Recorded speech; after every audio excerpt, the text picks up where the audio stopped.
if your why isn't big enough, you're not going to be wanting to get out of bed each day. You're not going to want to be grafting.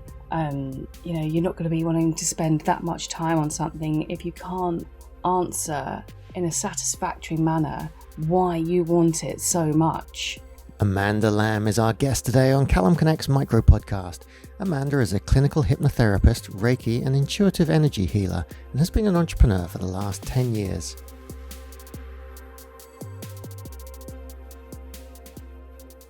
A hurdle I faced as an entrepreneur, I suppose, was really learning to let go of ideas that were unprofitable. I went through different thoughts about whether was my timing wrong or was it bad luck, all the problems that were arising from that. I was trying to build a tea business, have an absolute passion for health and wellness, and I thought it was a really great idea, and I drink a lot of tea.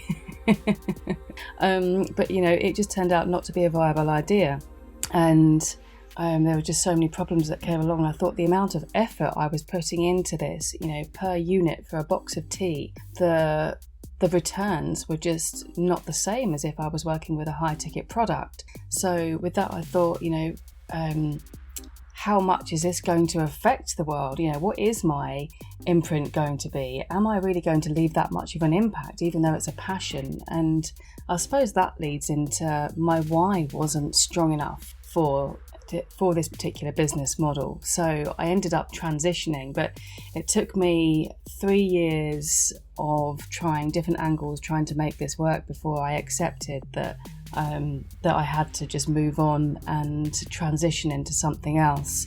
It was really reflecting on my why. If your why isn't big enough, you're not going to be wanting to get out of bed each day. You're not going to want to be grafting.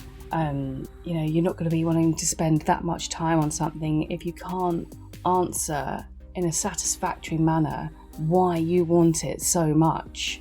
So, with that, I sat back and I looked at my passion for the health and wellness industry. I looked at my passion for mental health specifically, how I transitioned from being a sports therapist into doing physical therapy, into understanding the tremendously strong link between the psychological and the physical manifestation in the body. And then I landed on hypnotherapy, and I consider myself quite a spiritual person. I'm very open to energies and spirit guides and my wonderful team that support me in my everyday. And with that, I fell into past life regression. I realised how tremendously powerful it is as a modality to release people from issues that have been keeping them stuck in life.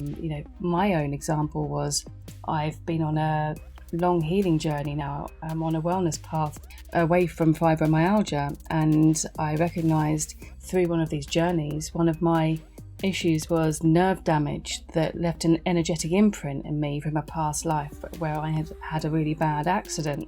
And it's not just going back into other lives, it's going back into this life, and remembering things, trauma that the mind has blocked out as a protective mechanism, but it's holding you back in life. And some people, they can struggle and be held back for decades. It might not be till later on in life that they realise something is awry there and something needs some assistance.